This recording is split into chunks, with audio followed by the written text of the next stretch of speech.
Fala pessoal, muito bom dia, ou boa tarde, ou boa noite, a depender do horário que você esteja vendo este vídeo. Meu nome é Charles Prado Monteiro, sócio fundador da Elevate Capital, e sejam todos muito bem-vindos à nossa carta mensal do mês de março. Sem mais delongas, eu já vou começar a compartilhar a minha tela de vocês, como de costume, para a gente falar um pouco sobre o que foi o mês de março, né? Já adianto, esse vídeo a gente lança normalmente no dia 15, que é o dia que a gente envia os relatórios de performance para todos os clientes. A partir de feedbacks, a nossa ideia, de uma certa forma, vai ser antecipar um pouco a discussão desse vídeo, porque quando a gente fala de um vídeo do mês de março, né, a gente já, na verdade, está quase na metade de abril. E, às vezes, muitas coisas aconteceram que, de uma certa forma, a gente acaba falando isso no vídeo, mas quando a gente mostra os slides ou os números de performance, acaba tendo uma certa divergência, né? E os últimos tempos são tempos mais voláteis, então é impressionante como o cenário ele acaba mudando bastante. Então, já antecipando muito provavelmente a ideia a partir já do mês que vem, a gente, de uma certa forma, antecipar esse ciclo de envios de carta, tá? Como a gente sempre reforça, a gente entende que é muito importante, né, o cliente dedicar aí alguns minutos, e a gente também vai tentar fazer um conteúdo mais curto, mais direto ao ponto, porque é um momento que a gente separa no mês aqui, que serão 20, 30, 40 minutos de bate-papo, que é para o cliente, de fato, entender um pouco a carteira, o mercado, as percepções que a gente tem, as análises que a gente faz. Isso, de uma certa forma, ao mesmo tempo, a ideia é transmitir conhecimento, né, transmitir educação financeira sobre o tema, como também trazer muito mais clareza, né, transparência e consciência de tudo que a gente faz aqui em prol da nossa carteira e da carteira de todos aqueles que estão conosco. Então, vamos falar do mês de março, né? Mês de março a gente teve uma performance aqui, começando por renda fixa, né? Uma performance acima do Selic, né? Então, a carteira ela performou 1,5 na média versus 1,19, que foi a Selic do período. O principal ponto positivo foi os papéis IPCA+, né? Tanto os papéis, né, do Tesouro Direto, título IPCA+, com juros semestrais, como também o Cadif 11, que teve uma valorização na cota, né? A gente já discutiu um pouco isso, né, de posição de pós-fixados e pré-fixados, mas o Brasil, a gente viveu um ciclo, né, de aumento da taxa de juros, né, desde a pandemia até hoje. Esse a gente chegou nos 13,75, essa taxa ela está em manutenção, e eventualmente no início de ciclo de queda, esses papéis eles tendem a se beneficiar positivamente, né, ter uma performance muito melhor do que a Selic, e a gente já vem, de uma certa forma, sentindo esse movimento neste ano, que muito provavelmente, se não tivermos grandes surpresas, o início de corte de juros se dará aí, né, em meados aí no meio do ano, no segundo semestre deste ano ainda. Então, isso mostra, né, já colhemos alguns frutos na performance, ligeiramente no ano a gente tem aqui uma defasagem de 3,10 versus 3,3, né? Como a gente tem uma posição muito importante nesses papéis que tem essa volatilidade, né? CADIF, BDIF e outras classes de ativos, isso pode trazer aí uma oscilação a depender do fechamento do mês do relatório, né? Se a gente faz o fechamento 2 dias antes, a gente estaria positivo. Se a gente faz o fechamento do dia 31 naquele dia em específico, teve uma queda, e faz com que tenha esse leve deságio de 0,2%, que não nos preocupa, né? Acho que vocês já vêm percebendo também a solidez da carteira de renda fixa da Elevate nos últimos meses, desde o início deste ano, como também a dinâmica de pagamento de juros, que para nós ela tem um papel fundamental, né? Seja pela questão da rentabilidade do yield desses papéis, né? Inflação mais 7, CDI mais 3, todos eles livres de imposto de renda, que é importantíssimo, como também, de uma certa forma, dar capacidade para o cliente de reinvestir esse capital e fazer, de fato, o efeito bola de neve de começar com o patrimônio, né, e conseguir aumentar isso de uma forma exponencial ao longo dos últimos anos, dos próximos anos, né? Quando a gente fala de carteira de renda variável, né, o mês foi um mês difícil para a carteira da Elevate em março, né? A gente teve uma rentabilidade de -5 versus -2 do Ibovespa, né? Mesmo com essa diferença no ano, a gente performa melhor do que o Ibovespa, né? Então a carteira ela performa -5 no acumulado versus -7 do Ibovespa, uma característica muito importante, né? Vocês já perceberam que a carteira da Elevate, ela não é uma carteira mainstream, né? O que que é uma carteira mainstream? Assim, o Ibovespa acaba sendo um norte importante, né, quando a gente monta uma estratégia de renda fixa, mas ele está longe de ser um benchmark para nós da Elevate, né? O que a gente quer dizer com isso? O Ibovespa, basicamente, principalmente no Brasil, ele é uma composição de Vale, Petro e bancos. É tão simples assim, né? Essa composição do índice, né? E é muito interessante a gente notar, né, que existem alguns estudos, né, que falam que no médio e longo prazo o CDI bate o Ibovespa. É muito interessante essa análise, né? Voltando aqui um pouco, se a gente pegar o CDI do começo, né, da estratégia da Levite, que foi em janeiro de 2018, que tem 40%, e o Ibovespa está em 33%. Então, de fato, né, a média, ou as principais ações listadas em bolsa brasileiras, elas têm uma performance a depender do horizonte, em um horizonte pequeno, né? A gente está falando aqui de um horizonte aí, próximo de 5 anos ou mais. A gente vê o Ibovespa performando abaixo dos ativos do benchmark de renda fixa, né? Em contrapartida, quando você pega a carteira da Elevate, a carteira da Elevate já tem um acumulado aí de 91%, praticamente quase 3 vezes o índice Ibovespa por período, justamente por a gente fazer essa alocação fora dessas grandes blue chips ou do mainstream do mercado. Mas, de fato, fazer uma análise muito mais detalhada e um entendimento, né, muito mais completo de cenário macro e destrinchar isso com o cenário micro das empresas que a gente investe, né? Então, a gente entende que essa combinação, de fato, cria uma vantagem competitiva para a Elevate, que é a excelente rentabilidade que a gente tem, só que, de uma certa forma, a gente, por investir em empresas não tão conhecidas, a gente sofre com um pouco mais de volatilidade, que foi exatamente o que a gente percebeu no mês de março, né? Então, o mês de março foi interessante porque na última carta a gente publicou um resumo dos resultados das empresas que a gente investe, né? Um agregado, digamos assim. E agora a gente vai publicar, a gente vai trazer a outra metade para a carta deste mês. A gente vê que hoje praticamente 85, 90% da carteira das ações que fazem parte da carteira da Elevate tiveram um excelente resultado e uma excelente performance financeira. Isso ainda não se traduziu em performance, né? Então, por isso que vocês devem ter percebido até nos últimos meses uma disposição nossa maior a risco, no sentido do tipo de aumentar fazer novos investimentos em bolsa na carteira dos clientes nesse mês, porque a gente entende que existe, de fato, aqui uma possibilidade de arbitragem de mercado, né? Então, é dessa forma que a gente enxerga, né? Acho que o histórico, não só do ano, mas também do início, nos dá essa credibilidade para passar todas essas informações para vocês, perfeito?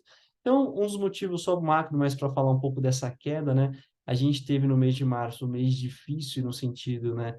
A quebra do Credit Suisse, a compra pelo UBS, a gente teve a quebra do Silicon Valley Bank e outros bancos menores nos Estados Unidos. Então, isso criou um cenário de aversão a risco global e um medo de um desdobramento da crise que a gente teve em 2008, né, no mundo. Então, isso fez com que, de fato, todos os ativos tivessem essa correção. É um pouco natural que isso acontecesse, né? E aí, de uma certa forma, o Brasil acaba não passando imune nesse processo, tá? No Brasil, a gente ainda tem muito essa discussão, né? De arcabouço fiscal, de meta de inflação, dessa briga do governo com o Banco Central. Isso também gerou ruído no mês de março, que também influencia um pouco a performance da carteira, né? É muito interessante notar que agora, já no começo de abril, a gente vê a performance da carteira indo super bem, né?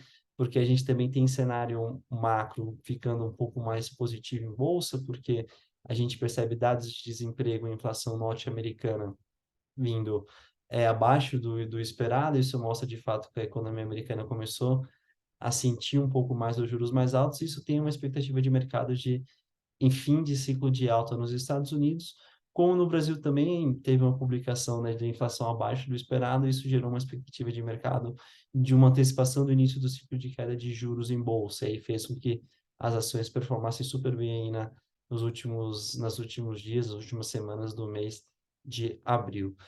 Para quem nos acompanha há muito tempo, a gente já fala para todos os clientes que a Bolsa Brasileira está, de novo, né, ridicularmente barata, só que ela só vai ter uma correção muito forte quando a gente iniciar esse ciclo de queda de juros, que muito provavelmente acontecerá este ano. Então, a gente está muito animado para o ano. A gente tem que os clientes que entendem que tem uma posição em bolsa, que eles acham que o perfil deles tende a aumentar, procure a gente para conversar, porque a princípio tende a ser um ano muito bom para os investimentos em bolsa, né? O grande segredo, de novo, no Brasil, é a gente fazer um stock picking muito bem feito, né? O que que é o stock picking? É a seleção das ações, no sentido do tipo, a gente vê alguns dados brasileiros econômicos relativamente ruins, né? Então, a gente teve, neste ano, um aumento da taxa de desemprego, a gente teve, né, a questão, né, do dados mais fracos do varejo, né, toda a questão que envolve também a lógica da americana, então uma redução de crédito para o setor. A gente vê, né, essa discussão de novo arcabouço fiscal, um governo com uma necessidade maior de arrecadação, e aí ele está mirando muito empresas do setor de consumo e varejo que têm isenções fiscais e derrubar essas isenções, então essas ações sofrem um pouco nesse cenário também, um dos motivos da gente não ter muitas ações nesses setores, né? E a discussão da reforma tributária, que de uma certa forma também vai trazer aí uma certa turbulência para determinados setores e ativos, a gente está olhando isso também com muito carinho e cuidado, né? Uma coisa também que a gente percebeu são alguns dados de construção civil e alguns dados voltados ao mercado automobilístico, né? Então, a gente teve até paralisação, férias temporárias, né? De algumas fábricas, Grupo Stellantis, né? Fiat, Citroën, Jeep, a fábrica de caminhões, se não me engano, da Mercedes também, alguma coisa nesse sentido. Então, a gente está olhando isso com muito cuidado, porque isso pode influenciar, assim, algumas movimentações um pouco mais bruscas na carteira da Elevate nos próximos meses, para a gente conseguir, de fato, surfar aí uma boa rentabilidade neste ano também, né? Uma coisa que vocês devem ter percebido, a gente vem aumentando muito a exposição da carteira em bolsa para ativos atrelados a commodities de agronegócio, né? Então, a gente entende que a falta de disponibilidade global, né, muito causada também pela questão do conflito de Rússia e Ucrânia, como também a reabertura da China, isso tende a fazer pressão em preços, principalmente de commodities agrícolas, e a Elevate, a gente entende que isso é um setor que continua sendo um grande puxador de crescimento para o Brasil e tende a ter um ano muito bom agora em 2023, né? Acabou o Laninha, super safra para este ano, então a gente está de uma certa forma se debulhando, né? Estressando o tema cada vez mais para entender quais são os ativos que faz mais ou menos sentido a gente ter na carteira para este ano. E, falando deste ano também, acho que eu já vou entrar agora aqui um pouco mais nas análises micro do nosso vídeo, para falar um pouco das ações investidas, né? Então, aqui a gente já traz um quadro comum, né, que é o resumo dos últimos resultados divulgados das empresas que a gente aloca capital. Nesse caso específico, a gente vai falar de Ferbasa. Ferbasa teve um ano 2022 maravilhoso, né? Então, é impressionante, né? Mesmo com um cenário muito desafiador para commodities ferrosas, ela conseguiu expandir todas as linhas da sua DRE, né? DRE é o demonstrativo de resultado econômico, né, e financeiro. Os principais destaques da companhia foi um aumento de mais de 30% de receita e 65% de lucro líquido. Então, esse é um negócio muito importante, né? Mais do que aumentar a receita, você vê que a empresa ela vem melhorando o margem do negócio. E para nós, né, como investidores, mais do que a empresa aumentar a receita, que é importante, sem dúvida nenhuma, e EBITDA, é ela aumentar o lucro líquido. Então, a gente vê se ela tem um aumento percentual do lucro líquido maior do que a receita, isso mostra boa gestão operacional e financeira do negócio, né? Um dos pontos positivos para a Ferbasa que ajudou neste resultado, né, foi a alta de mais de 40% do preço médio de venda das ferroligas. Então, isso vem muito por um cenário que a gente analisa, né? Então, assim, os maiores produtores de ferroliga no mundo é a África do Sul, né? E o continente africano como um todo. É um continente que vem sofrendo num cenário macro aí desde conflitos geopolíticos, desde um aumento muito alto do custo de energia, seja pelo preço do carvão, seja pelo preço do barril de petróleo. Isso, de uma certa forma, faz com que o preço médio dessas commodities ferrosas elas aumentem, e a Ferbasa, que não tem nada a ver com isso no sentido de ter energia barata e renovável, ela consegue surfar isso muito bem, melhorando o resultado financeiro e melhorando o lucro líquido, né? Os principais pontos de atenção e perspectivas futuras que a gente tem para a companhia uma possível redução no volume de venda, né? Então a gente percebeu que no último tri, de fato, o mercado interno ele teve uma redução, mas de uma certa forma a empresa foi muito competente em fazer novos contratos para o mercado externo e compensar essa retração do mercado local, né? Um ponto de atenção importante, né? Um avanço de quase 30% de CPV. CPV é custo de produto vendido. né? Então, as matérias-primas, os principais custos para a produção de ferroligas aumentou muito esse ano também. Os principais responsáveis são os redutores e o minério de cromo. Então, isso é algo que a gente analisa muito na tese, né? Quando você investe em commodity, é um investimento de alto risco no sentido de qualquer sensibilidade em custo de produção e qualquer sensibilidade no custo de venda desses produtos, isso pode impactar diretamente receita e lucro líquido da companhia. Então, quando a gente tem uma posição em free base, isso é um dado que a gente acompanha praticamente diariamente aqui na Elevate. Isso que vai ajudando a gente a um pouco definir o tamanho dessa... Primeiro, né? Se ela vai continuar ou não na carteira e se sim, qual que é o tamanho dessa posição para uma lógica de gestão de risco. Quando a gente olha perspectivas futuras, né? A gente tem uma tendência moderadamente baixa para o mercado de aço, não só no Brasil e no mundo, né? Que aí é o produto que a Ferbasa fabrica, que é o ferro silício, mas como também a gente tem um panorama muito positivo, o mercado de aço inoxidável, né? Que é o que são as ferroligas de ferro cromo. Então, na Ferbasa a gente tem esses dois principais produtos. Um produto a gente tem uma expectativa de uma certa forma moderadamente baixa, que é o mercado de aço, e um produto uma perspectiva muito boa, que é o mercado de aço inoxidável, né?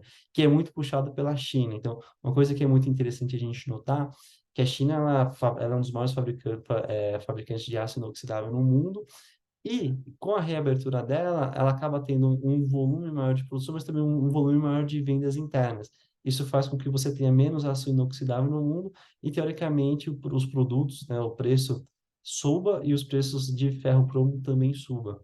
E aí isso, de uma certa forma, acaba favorecendo o Ferbasa. Então, por isso que para nós a reabertura da China acaba sendo um trigger muito importante, até de avaliar o impacto que isso vai ter nas posições da nossa carteira. Perfeito? Então, uma coisa que é importante, assim, uma empresa que cresce 70% o lucro e só valoriza 10% no ano, aqui a gente já começa a entender, né, que existe uma coisa errada. No sentido, poxa, a gente ganhou dinheiro com o Ferbasa nos últimos 12 meses, mas na verdade deveríamos ter ganho muito mais num cenário de mercado menos estressado, né? No ano, com esse excelente resultado publicado, ainda performa negativamente, por isso que a gente entende que acaba sendo uma oportunidade de compra do ativo. A segunda empresa que a gente analisa agora é a Unipar, né? Então, a Unipar ela teve um ano excelente, né? Quando a gente olha a receita líquida foi o melhor ano da história. Porém, quando a gente analisa o último trimestre do ano passado, ela teve uma queda no volume de venda. Principais motivos que a companhia elencou, inflação e juros altos, né? Tanto não só no Brasil, mas no mundo, isso acaba impactando um pouco a demanda pelos seus produtos, como também no Brasil, mais especificamente, Copa do Mundo e eleições, de uma certa forma, isso não impactou só a Unipar, mas a gente percebeu várias cadeias, né, de negócios sendo impactadas por conta disso, principalmente no final do ano passado, e a intensificação da crise na Argentina. Uma coisa que é muito importante, assim, né? A gente percebe que a Unipar teve um ano muito bom, mas o último trimestre talvez não foi tão bom assim. Uma coisa que é interessante, né, quando a gente olha aqui os indicadores econômicos, a gente vê um aumento de receita, mas uma queda de EBITDA e de lucro líquido. Esse impacto negativo, ele se deu por fatores extraordinários e não recorrentes no ano de 2022. Então, o que que acontece? Quando a gente compara ao resultado, aqui né, a gente compara 21 com 22. E no ano de 21, ela teve duas linhas de receitas de lucro, né, de receitas não recorrentes e extraordinárias, que foi o crédito fiscal e o ajuste do preço da Unipar em dupla. O que que acontece? Se a gente tira esses eventos não recorrentes de 21 e compara 21 com 22, a gente percebe sim que a companhia ela teve aumento de 15% e 14% quando a gente olha EBITDA e lucro. Então, uma coisa que é muito engraçada, assim, a gente vê que é uma ação que ela está sendo muito penalizada, né? Neste ano ela cai mais de 20%. Só que quando você faz essa comparação, você percebe que essa queda de lucro líquido não é uma questão de falha operacional ou financeira da companhia. É só justamente por essa questão de um efeito não recorrente.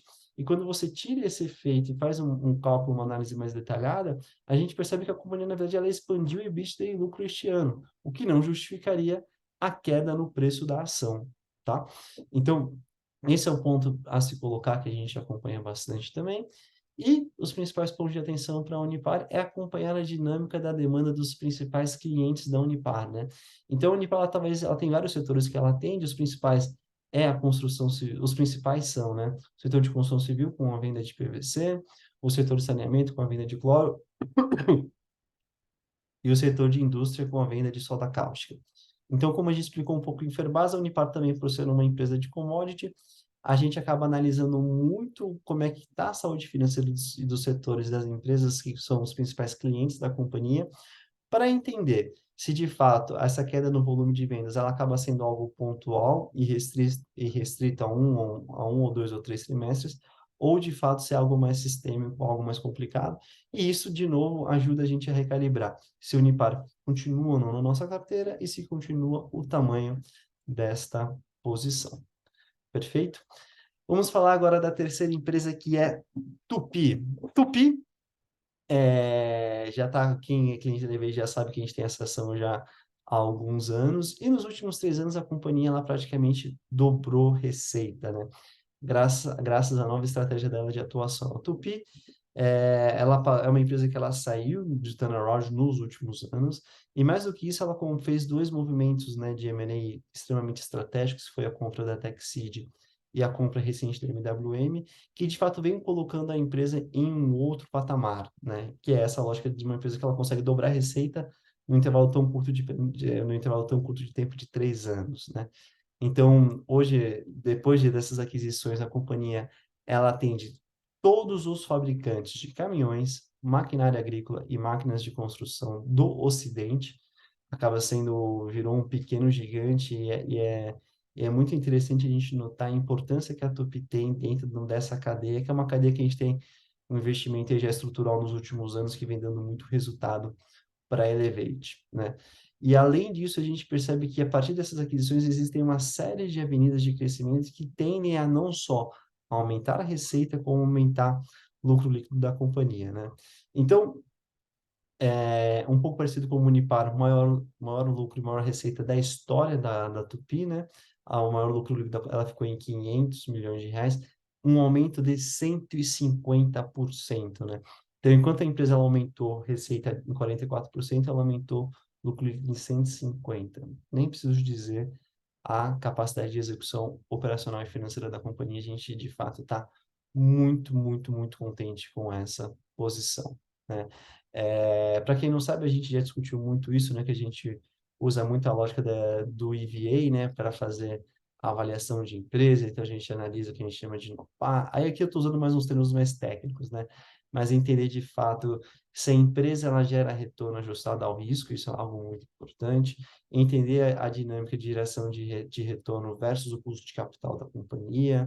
Entender um pouco a lógica de dinâmica de lucro operacional da companhia também. São todos fatores que nos ajudam a entender o quão saudável essa companhia é e qual que é a capacidade de geração, né, de valor que ela tem, não só para a sociedade, mas também para o acionista, como shareholder, né? Então, um indicador que a gente analisa muito é o ROIC, né, que é o Return on Investment Capital, que no caso da Tupi fechou o ano em 13,5% versus 10,6% em 2021. E é uma coisa que é importante que a gente, um dado muito positivo foi essa expansão de ROIC, mesmo com a inclusão de Investment Capital da MWM, considerando somente um mês de lucro, né? Então, por uma questão de balanço, quando você traz a aquisição da MWM, que tem um capital investido relativamente alto, isso de uma certa forma prejudicou o ROIC, né? Esse indicador. É como se na base a gente aumentasse muito a lógica de numerador e denominador, né? Mas imagine que isso é uma divisão que a gente jogou uma tonelada de capital investido e só considerou um mês de lucro operacional dessa companhia. Então, por que a gente diz tudo isso, né? Resumidamente falando, esse ROIC ele foi maior, tecnicamente ele será maior nos próximas publicações de resultados trimestrais, o que acaba sendo muito mais um ponto positivo para a Tupi, né? É uma coisa que é muito importante para a companhia, a gente precisa acompanhar, a gente olha perspectivas futuras, como que ela vai desenvolver essas novas avenidas de crescimento, né? Seja em contratos de manufatura, seja em contratos de energia e descarbonização e o setor de reposição de peças, né? Uma coisa que é importante a gente acompanhar, né? A Tupi, então, ela atua nessa parte de, né, de fabricantes de caminhões, máquinas agrícolas e de construção. E ela acaba atendendo tanto a América Latina, Europa e Estados Unidos, né? Uma coisa que é muito importante, assim, eu acho que poucas pessoas sabem, mas praticamente metade da receita da Tupi ela vem de mercado americano, né? 32 ou 30% Latam e 18 a 20% Europa, né? A gente está, o mercado americano, a gente tem uma convicção de que vai ser um ano muito bom, o ano de 2023 por lá. Os outros setores que a gente está um pouco mais de olho, de fato, é o setor da América Latina e Europa, né? A companhia, ela vem conseguindo surfar muito bem, mesmo com todos os desafios que essas duas regiões trazem, né? Não preciso nem dizer, né? Quando a gente olha o aumento de receita e de lucro líquido, e é uma companhia que no ano ela está com uma performance de menos 11% na ação. Eu nem preciso te dizer, mas Tupi, né, acaba, sem dúvida nenhuma, a gente entende que existe aqui uma distorção entre geração de valor, crescimento de lucro e de EBITDA e o preço da ação, né? Então, é uma ação, uma empresa que a gente gosta bastante e que a gente tem uma perspectiva aí muito positiva para os próximos meses e anos para a Elevate. Seguindo, a gente vai falar agora um pouco de Boa Safra, né? Boa Safra também publicou um resultado maravilhoso, melhor ano de história da companhia, né? Então, quando a gente fala aumentou o volume de venda, aumentou a receita, aumentou o lucro líquido, né? Então, é basicamente essas linhas, né? Aumento de mais 70, mais 30, mais 39 e a ação cai 13% no acumulado dos últimos 12 meses. De novo, né? A gente percebe que o mercado ele não é racional, e graças a Deus que não é, porque a gente aproveita justamente para comprar a ação e aí surfar quando as coisas começarem a caminhar para um cenário mais de normalidade, de racionalidade, né? Apesar que no ano a empresa ela tem aí uma alta aí de 15%, a Boa Safra, né? Soja 3. Então, uma coisa também muito importante que aconteceu no ano passado foi a aquisição da Westway Seeds. Então, para quem não conhece, a sua aposta ela atende muito o mercado de soja, e com a aquisição da Westway ela começa também a entrar no setor de milho, que é a segunda maior cultura hoje do Brasil. E aí, de novo, a gente viu isso com uma forma muito positiva, porque abre uma nova avenida de crescimento para a companhia, como também reduz a sazonalidade dos resultados da soja para análise de balanço, né? Os principais destaques foi um aumento de 30% no volume de venda e de 5% no lucro por Big Bag vendido, né?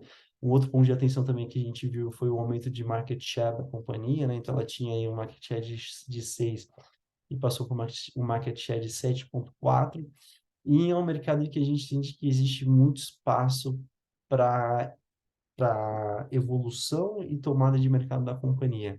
Então, isso deixa a gente muito animado. Se a gente pega a evolução de market share da companhia, é um cargo crescente nos últimos 5 anos, e a gente entende que vai ser 2023 não seja diferente, né?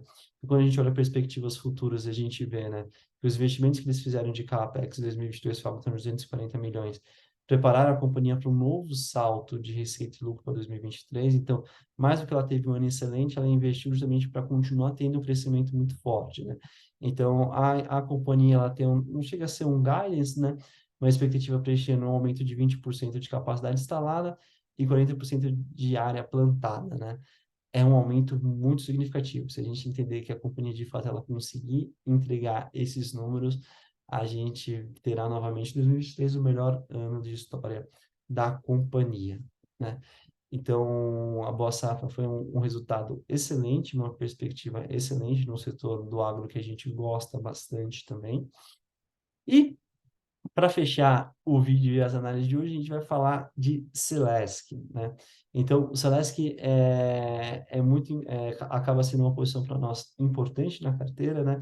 É uma posição de baixo risco, né? Uma empresa de geração e distribuição de energia do estado de Santa Catarina. É uma empresa que, de uma certa forma, né, a gente vê essa volatilidade no preço da ação. A justificativa de mercado um pouco foi por essa questão de troca de governadores, enfim, isso tem uma certa incerteza de como será tocado. A gente entende que o governo atual de Santa Catarina pode ter uma gestão, uma profissionalização melhor do que o governo anterior. Então as perspectivas de resultados para a Celesc, na nossa visão, elas melhoram para os próximos 2, 4 anos da companhia, né? É uma coisa que é muito importante, assim, né? A gente vê que a companhia ela teve uma queda de receita, mais um aumento de EBITDA, né? Então, isso, de uma certa forma, mostra, mais uma vez, que a companhia ela teve uma eficiência operacional e financeira muito importante. Sem dúvida nenhuma, um dos principais fatores que ajudou nesse número foi, de fato, o reajuste tarifário anual, aprovado pela ANEEL, de 11,32%, que ajudou muito a saúde financeira da companhia. E um dos questionamentos que fica do mercado, quando você analisa o número cru, uma redução de lucro líquido, né? Mas é uma coisa muito importante, assim, né? Quando você pega de novo, igual o caso da Unipar, existiram efeitos não recorrentes que inflaram, né, o resultado de 21, e aí quando você tira esses eventos, você vê que a companhia ela também teve expansão de lucro líquido, né? Qual que foram esses eventos, né? Então, a gente teve uma crise hídrica em 2021, não sei se vocês se lembram, mas na época a gente estava, né, saindo do Covid, aí veio a discussão de baixo nível dos reservatórios, né, aquela questão de bandeira laranja, bandeira vermelha, aumento do custo de energia muito forte. Então, quando você tem um aumento do custo de energia, se é uma empresa que vende energia, ela teve um lucro muito forte naquele ano. Mas foi um lucro pontual por um setor específico de algo que acontece aí em ciclos de a cada décadas nesse sentido de variação de crise hídrica, né?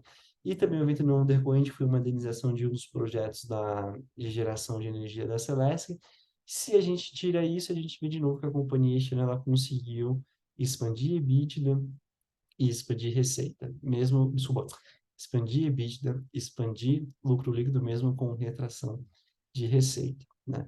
Então a gente enxerga de novo, né, que essa queda de 20, de 12% na ação, financeiramente ela não faz sentido nenhum, na verdade ela teria que se manter ou aumentar. Então a gente vê como uma grande oportunidade, né? Aqui é muito legal a gente explorar aqui com vocês. E então a Celesc, ela é uma empresa que tem uma receita de 10 bilhões de reais, um EBITDA de 1 bi e um lucro líquido de 500 milhões. Desculpa, pessoal. Estou com a garganta um pouco seca nos últimos dias. Quando a gente analisa os múltiplos, né, são múltiplos extremamente atrativos. O PE, que é Prices per Earnings, que é preço sobre lucro, da Celesc,